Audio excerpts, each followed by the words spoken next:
Well, 9 years ago, an explosive device went off next to Lieutenant Colonel Stewart Hill while on a tour of Afghanistan, leaving him with a devastating brain injury. Struggling to cope after being discharged from the army, he turned to painting and has now become one of the UK's leading portrait artists. Well, Stewart joins us now with his latest portrait, which is absolutely marvellous, because it's me. It's great to see you.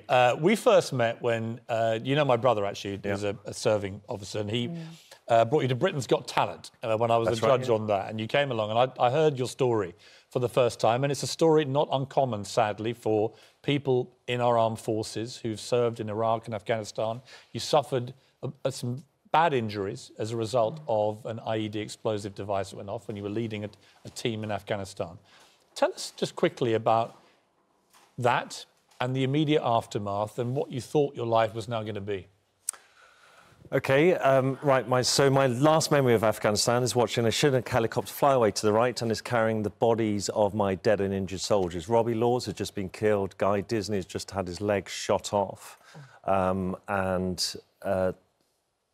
the next 4 weeks now, I've got complete amnesia. So I'm talking to you on the ground when Lance Corporal Dennis, a young guy, walks past and stands on a bomb that we hadn't detected, which kills him and destroys my tactical headquarters.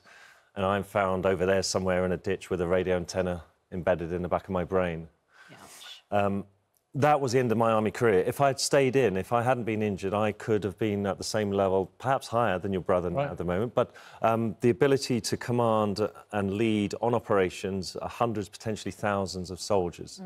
So my brain injury is to do with the bruising suffered here, which is to do with planning and organising and problem solving.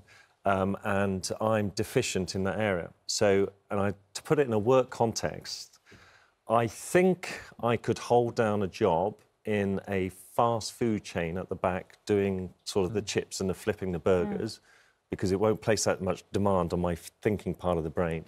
I know I would not have the capability of being on the front desk because it would be too much information, too much sound, too much distraction to deal with this part of the brain. So you'd gone from being an army commander in charge of many men, very courageous, as we've just heard, to suddenly not being able to control anything, really, or to command anything.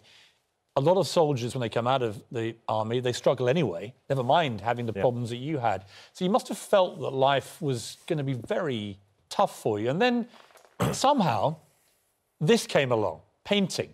How? I mean, it's not a somehow. So it takes years to actually recover. For anyone, for whatever the cause, if you suffered a life-changing injury, it's actually very difficult and very hard, or it can be. 2010, so a year after my injury, you won't really know how bad I felt about myself and how my life, in my eyes, was just worthless. Even though I had family, even though I had a car, even though I had a house, I had everything to be grateful for. But my sense of self-worth was useless. So having that invitation to Britain's Got Talent for a short period of time was something to really look forward to. Even though we as a lifeline. It is, and that's what when you're struggling, when you can't man up for whatever reason, you search out for bits of anything that can improve your life. It was at the end of 2010 where I happened to be on a holiday with and got to know an artist, and he was very passionate about it.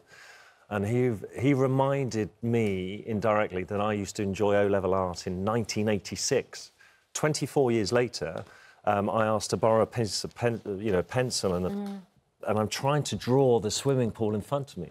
3 hours after that, my wife's knocking me on the shoulder and saying, "Stu, you're going to be late for dinner. You need to shower." Totally absorbed. Totally absorbed, and not a single moment in that 3 hours of thinking about my own self. Right. So it gave you suddenly a release. An escapist. It gave me a way to escape when I needed to. You've become remarkably talented. I just did half an hour I sat for you, and you produced this, and there's a big exhibition at the moment. Tell me about the exhibition, first of all. OK, so there's a charity called Style for Soldiers, created by this wonderful lady called Emma Willis, and this is about dressing the individual to look as smart as they can be for a job interview, for a wedding, for whatever it is. She, as an individual, gets the arts, and not many charities do, military charities. So Style for Soldiers has provided mentoring, some teaching, some financial assistance for me and 4 other injured veterans who want to become artists, to give us the freedom and the space and the capacity to start our fledgling career. So it's an exhibition, 2 weeks, we've got a week to go, at La Galleria in Pall Mall, opposite the Institute of Directors.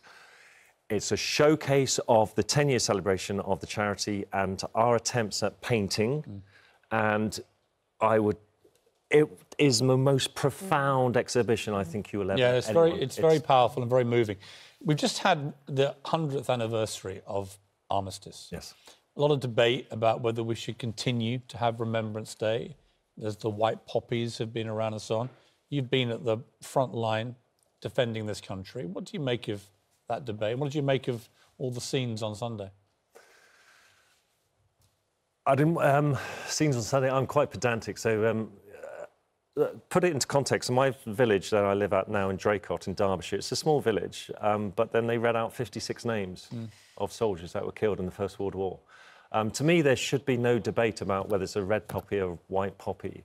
I think we've forgotten the reason that it started off with, you know, sort of remembering those who died in the First World War. In 1918 it started. It's gone beyond that. It's actually just about remembering anyone who suffered and died, and it doesn't have to be in the war context. Use a situation to actually remember your own family. They may have died for other reasons, but it's not... War is a cause, but the impact on individuals is long-lasting, and that's why you wear a poppy.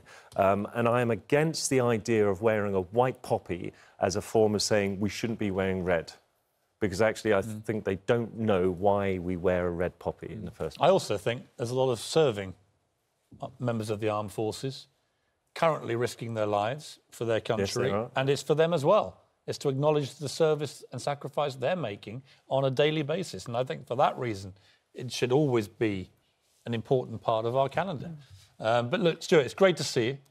Thank you for giving me the honour of honesty. I was just very honoured when you said you wanted to paint me. I think it's a fabulous painting. It's a terrific painting. Best of luck with the exhibition. I urge people to go down there and have a look at it. It's an amazing thing.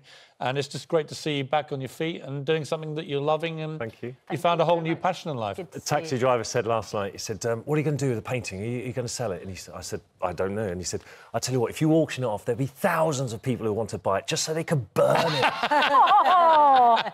Stewart, I'm just starting to like it. Anyway, I might buy it. It's rather nice. I can see it now. Yeah, I can see that. You'll buy it to protect it for the nation. I can see it, just to stop people burning it.